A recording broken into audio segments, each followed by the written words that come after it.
It's weird and wonderful, but I'm not going for weird and wonderful with this plant. I'm pretty sure it's had spider mites before, it's had thrips before. I'm hoping that it'll like have the good vibe osmosis of other things growing well in here. Hello friends, and welcome back to my channel.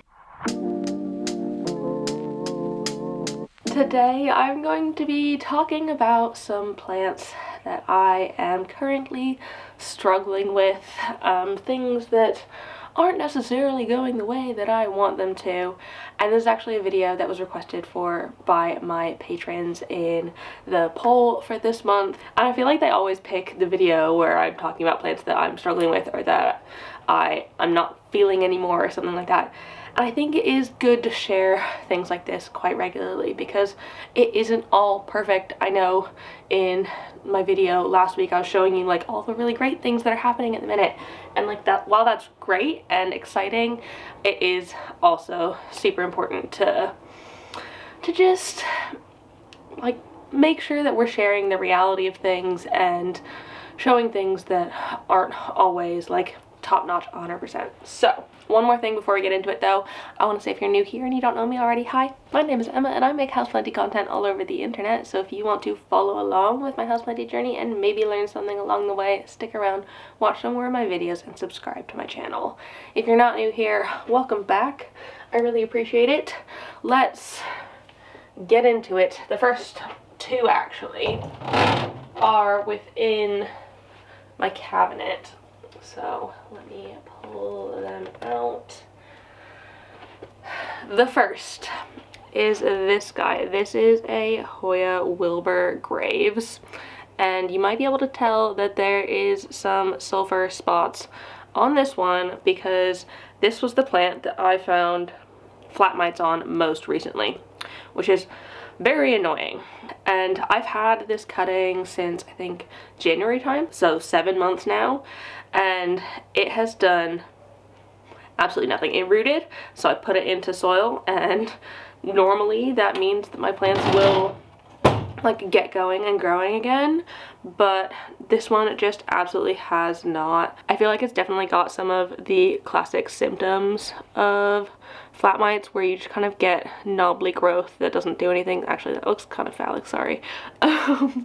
But like the just growth that doesn't do anything. Like I don't see any flat mites on it right now because I mean, like I said in my flat mites video, I have gotten to the point where I can see them with my naked eye if they're moving around. Like I know what to look for.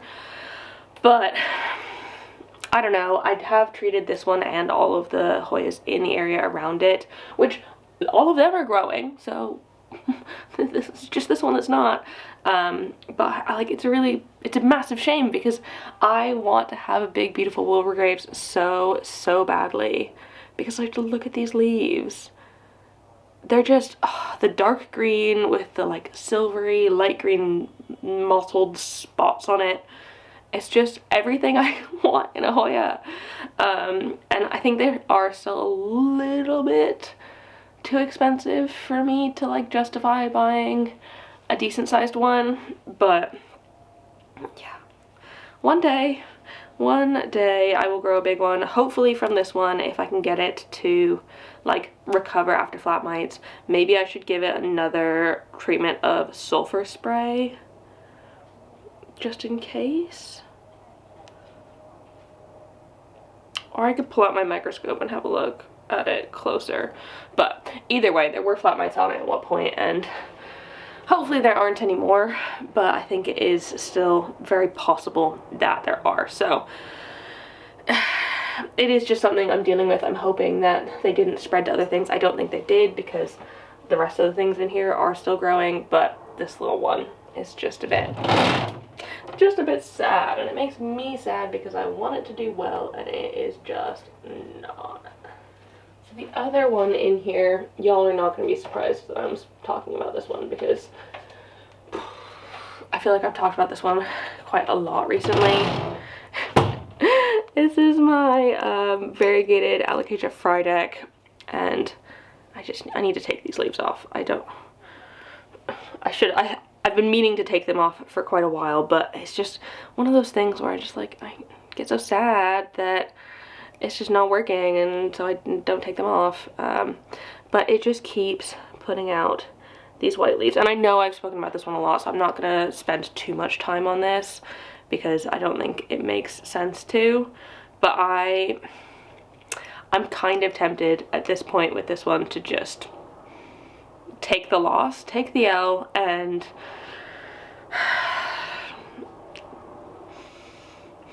just be fine with it.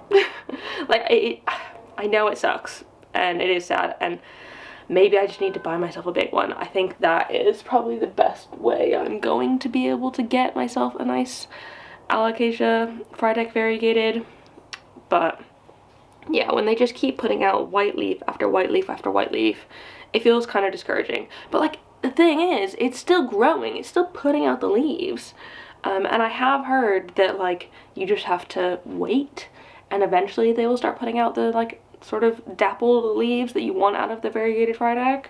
But I'm waiting and I'm waiting, I'm waiting, and I'm waiting, and it's still just not doing that. And I think I did let it get a little bit too dry, but also the white leaves are super duper fragile, so like any tiny little wrong thing I do with this one, it just like freaks out and drops leaves.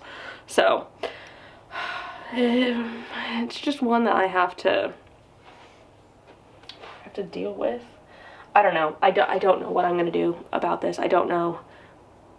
I'm kind of tempted to just get rid of it because I don't get my hopes up with it. Every time it puts out a new leaf, I kind of know already from the start that it's going to be white. They don't have any green on them when they're unfurling, so I'm like, okay, well, it's just another white leaf.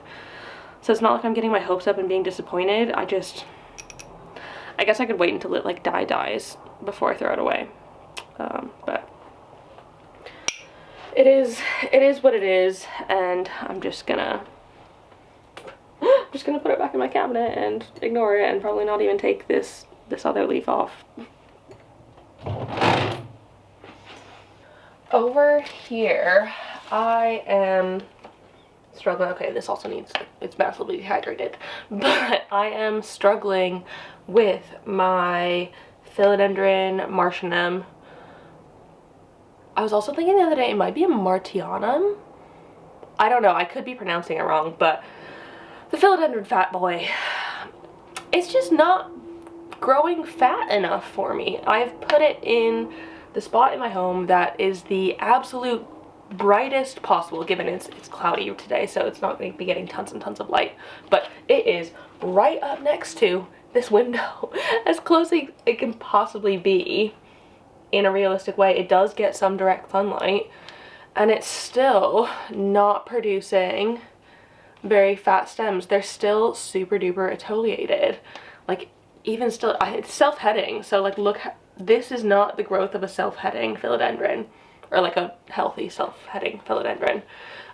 Typically they grow like very, very tight, compact in there, and this one is just growing so incredibly leggy, and I don't know what I can possibly do to fix it. Maybe putting it underneath like a very, very bright grow light. I do have a couple of those in my home that are on a good chunk of the day, so maybe that would help.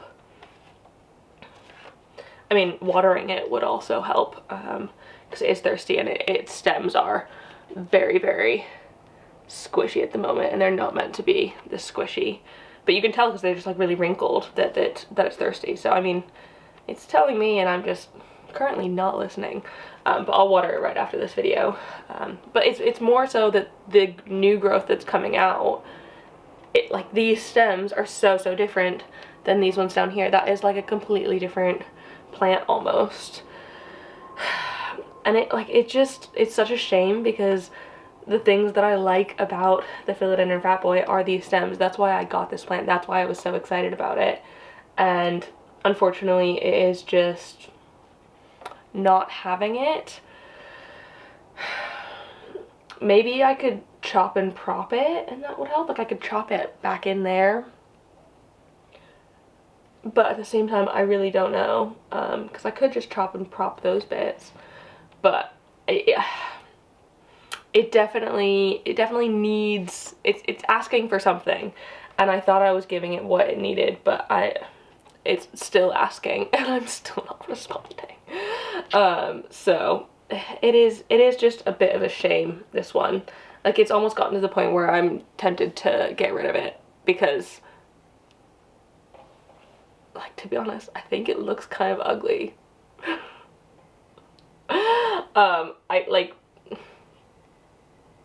It's weird and wonderful, but I'm not going for weird and wonderful with this plant. I'm going for fat boy, and it is just not giving that, and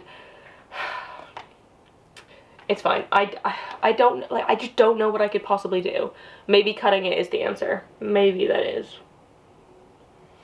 I guess that could be my next step in troubleshooting this one, because it's the only thing I've not tried before. And maybe it would work. Because then I could also, like, separate out each one of these and hope that the new growth point from any of them. Maybe I'll try that. It does just mean, like, having lots of quite large propagations around, because, like, these petioles, these stems are really long, and, like, the leaves themselves are growing in really nicely. It's just the petioles that are super atoliated. I think it's atoliated. Is it atoliated if it's not in a cactus or succulent? Or is it just leggy? I don't know. Either way, I'm just not having it. I mean, 2 of the 3 plants in this area are struggling. I'm not even going to talk about the monstera because I feel like I've spoken about that quite a lot lately. And, like, it just doesn't bear repeating. But the bird of paradise is doing great, so that's good. Welcome to my bedroom floor.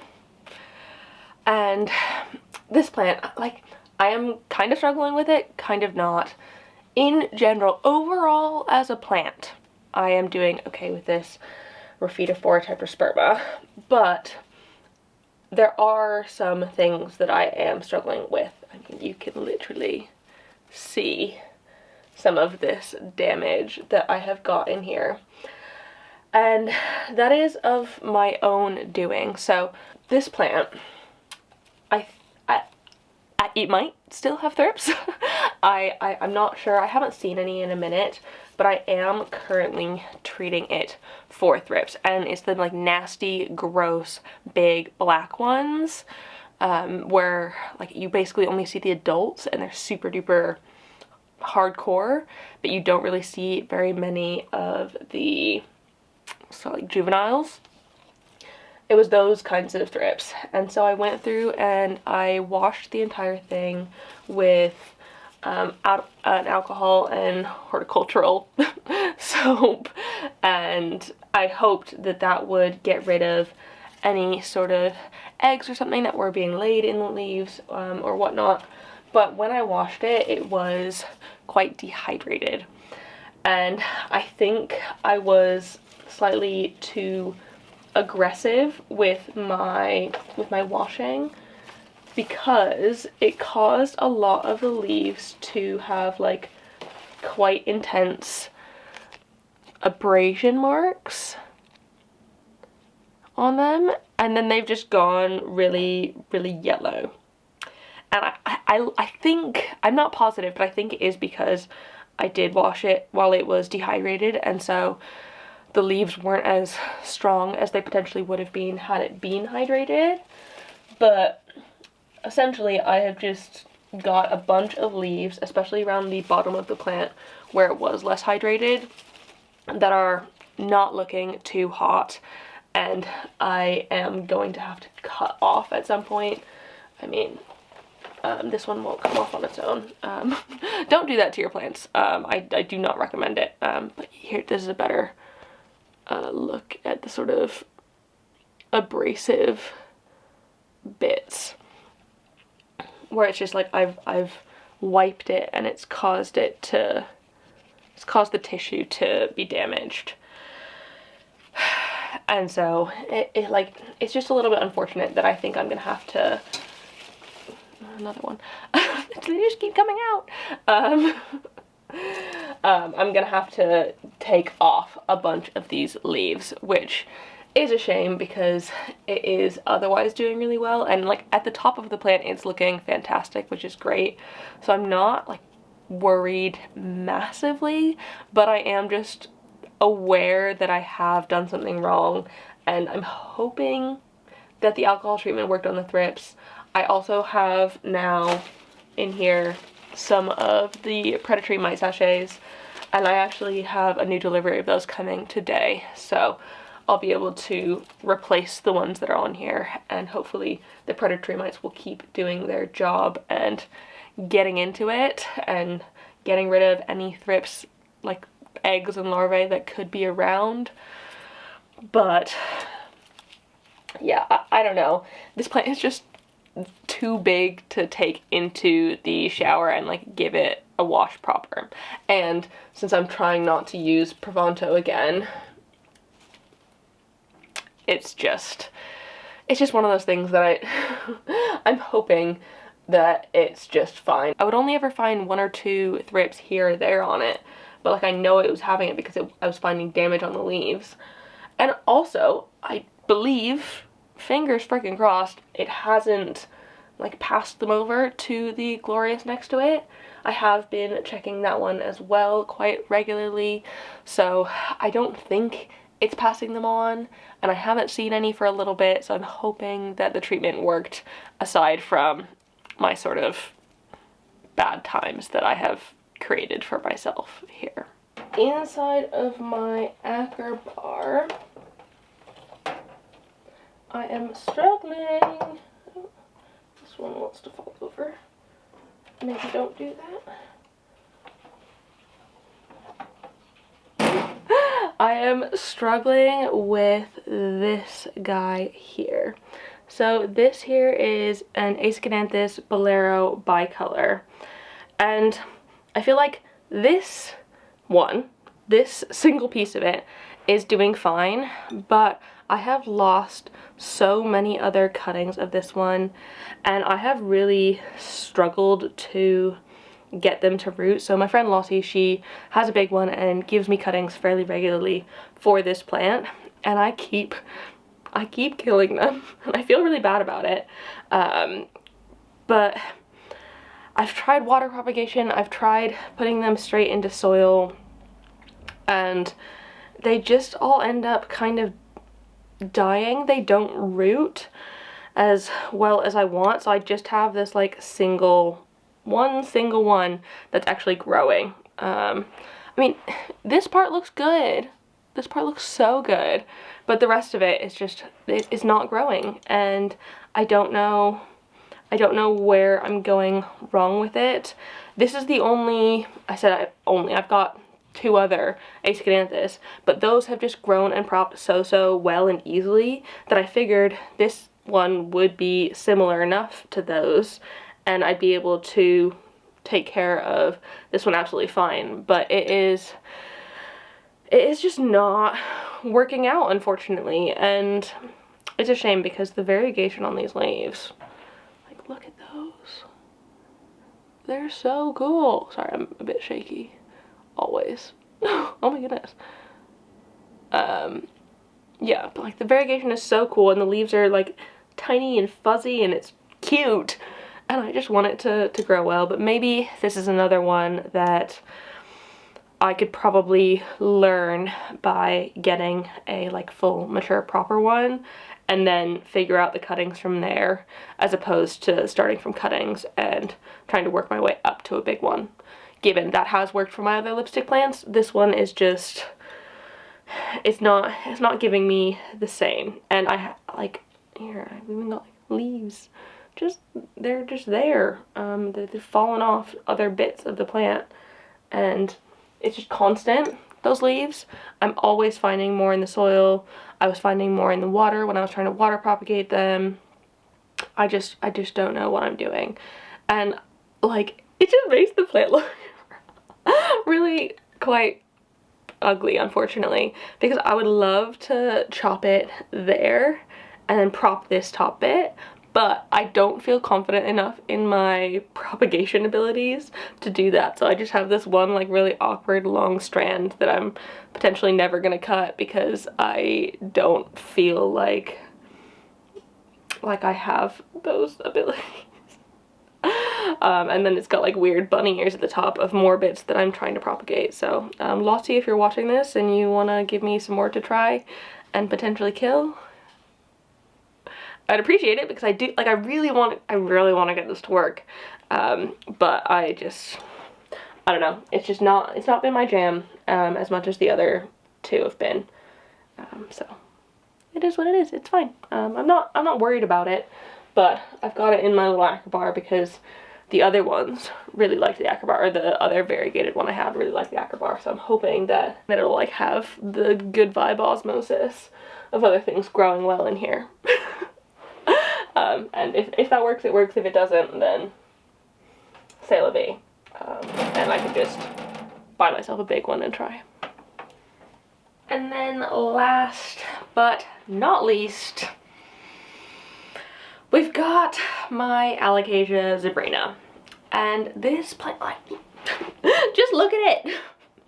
What is it doing? I have literally never ever been able to grow an Alocasia Zebrina well.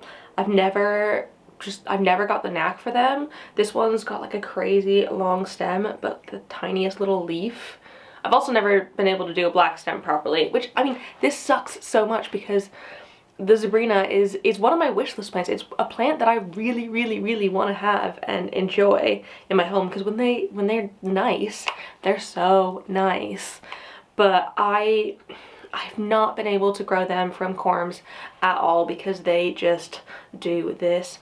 I mean, maybe I'm going okay with this leaf here, because it doesn't look like its stem's going to be quite as long as this one, but the leaf looks like a fairly similar size once it unfurls and like expands a little bit more before it hardens off. I think it might be in similar size, so maybe it's getting better. I think it could be the light issue. That could be part of the problem, but I have kept this in a bright spot before and it's not worked out. Right now I've got it kind of living back there, so it's pretty dark, but at the same time there is a grow light just here. So maybe if I put it there instead, it'll do better where it's getting sunlight still. Yeah, because I like having this light fairly down because it's going on my whatchamacallit, Philodendron Florida Ghost, and then that one kind of just gets blocked off by the plants in front of it. So I really don't know. I don't know what I'm doing wrong with it. I haven't been able to have success with this one. And this one in particular has gotten pests multiple times. I'm pretty sure it's had spider mites before, it's had thrips before. Currently I believe it is pest free, which is awesome. But I just cannot seem to get the gist of this one. And I feel like in general I am very good at Alocasias, not to toot my own horn, but I feel like I just understand a lot of them. I've been able to get a lot of them to grow very well for me when they're typically a bit more of a difficult plant, but I cannot for the life of me get this one. And also the oh, don't stick to that, please. Also the Alocasia Stingray, I guess I can include that with this one. I can't get these two to grow well to save my life. So it is sad because I really love both of these types of Alocasia actually, and they don't love me back, which does make me a little bit sad. And yeah, I'm tempted to get rid of them. Maybe I should and just like stop thinking about it and maybe try again another time with like a proper like adult mature one, and that might work. But for now, growing either of these from corms just has not been a viable option for me. So it is what it is. I'm not mad at myself for it. It just how things go. But yeah, those are some plants that I am struggling with at the minute, and their issues. I really hope you enjoyed this video. Oh, before I go, I want to say a big thank you to Amaya for joining in the Good Growing Fam over on Patreon. I really hope you love it over there. If anyone else is interested in joining my Patreon, it is £3 a month, and for that you get everything for that, which includes video polls, so you could decide on videos like this one that I create each month, bonus content, live chat sessions, access to our Discord community, and all that kind of fun stuff, and get to hang out with me like a little bit more like personally. So that's there if you want it, but of course absolutely no pressure if that isn't your thing. Otherwise, if you liked this video, please give it a thumbs up down below and leave a comment on other houseplanty things you'd like me to talk about in the future. If you have any tips for any of these plants, they would be massively appreciated because I'm struggling. But yeah, and subscribe for more. Thank you again so much for watching. I hope you're having a fantastic day, and I will see you in the next one. Do not forget to keep growing. Bye!